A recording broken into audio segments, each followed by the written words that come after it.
Seiring dengan pelonggaran mobilitas yang dilakukan oleh pemerintah, antusiasme warga untuk mudik jelang Idul Fitri diprediksi akan tinggi. Iya, Kemenhub memperkirakan akan terjadi kenaikan pemudik hingga 45% jika dibandingkan dengan tahun 2019 lalu.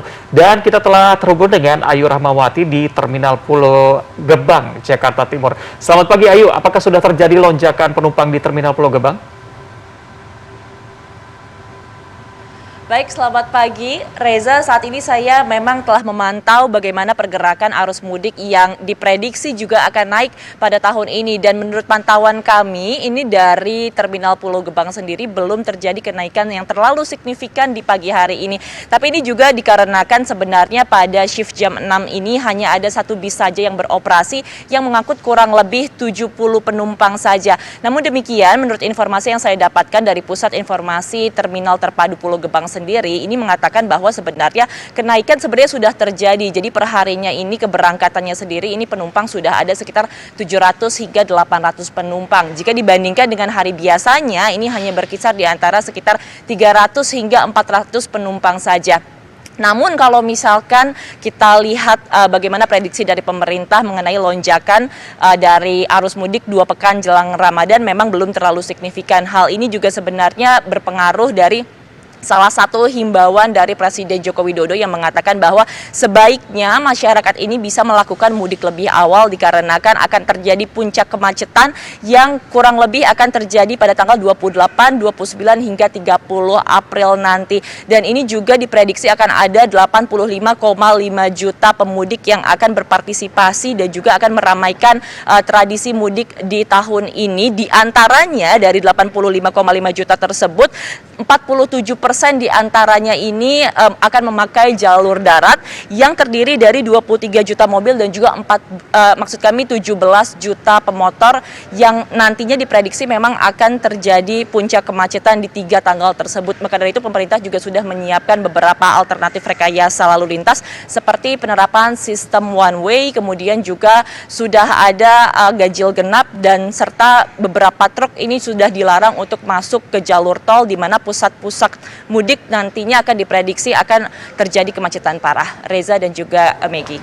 Ya, Ayu, selain kondisi penumpang, apakah harga tiket juga sudah naik dan bagaimana dengan penjualan tiket? Penjualan tiket terbanyak di tanggal berapa saja?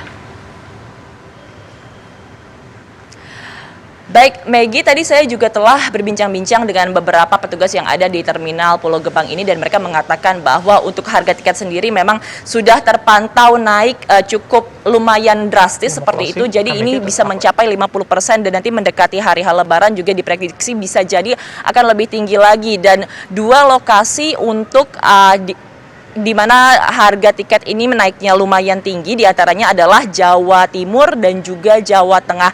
Selain itu juga dari bagaimana keberangkatan itu sendiri, kebanyakan masyarakat ini datang dari Jabodetabek dan memang kalau misalkan kita melihat data dari Terminal Terpadu Pulau Gebang sendiri, ini 2 hari yang paling tinggi atau puncak dari keberangkatan arus mudik ini terjadi di tanggal 28 dan juga 29 April di 2022 ini, Maggie. Baik, ini berarti sesuai dengan prediksi bahwa kepadatan terjadi pada tanggal 28 dan juga 29 nanti. Berarti diharapkan warga juga bisa mudik lebih awal begitu ya. Terima kasih Ayu atas laporannya, selamat kembali bertugas.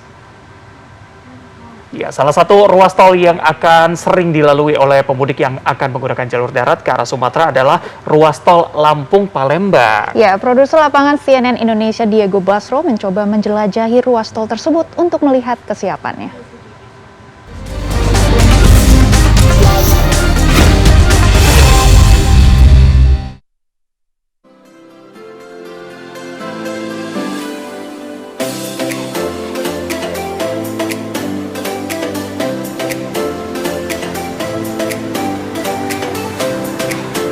Setelah berkeliling di kota Bandar Lampung selama beberapa hari, saya melanjutkan perjalanan menuju kota Pempek, Palembang. Perjalanan melalui tol Trans Sumatera dari Lampung ke Palembang menempuh jarak kurang lebih 300 km. Salah satu hal yang perlu diperhatikan ketika melintas di jalan tol Trans Sumatera adalah terkadang ada hewan-hewan yang tiba-tiba melintas seperti yang saya alami ketika akan masuk ke gerbang tol Kota Baru, di mana ada beberapa ekor sapi yang tiba-tiba melintas. Oke, sekarang kita sedang menuju ke Palembang setelah sempat berkeliling-keliling selama beberapa hari di Lampung. Kita menuju Palembang kurang lebih sekitar 4,5 jam lewat jalur tol Kota Baru Itera ke jalan tol Kayu Agung nantinya di Palembang. Ruas jalan tol yang menghubungkan Kota Bandar Lampung dan Kota Palembang ini baru diresmikan pada bulan Januari 2021 lalu. Ketika melakukan perjalanan panjang, jangan memaksakan diri untuk menyetir apabila badan sudah terasa lelah, terutama bila rasa kantuk menyerang. Berdasarkan pengamatan kami, ada sekitar 17 rest area yang terdapat di sepanjang tol dari Lampung menuju Palembang. Rest area di kilometer 87 ini terbilang lengkap. Fasilitas utama seperti toilet, musola, dan tempat makan tersedia. Meski demikian, rest area masih tampak sepi. Prima, salah satu pedagang di rest area berharap mudik lebaran tahun ini membawa berkah bagi dirinya dan para pedagang lainnya di rest area tersebut.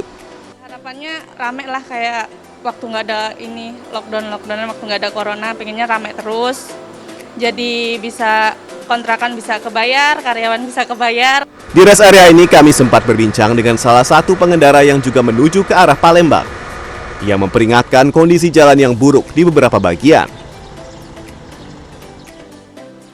Menurut saya dari sini sampai Lampung Utara agak mendingan, tapi lewat sana banyak yang rusak waktu itu ya, saya nggak tahu sekarang.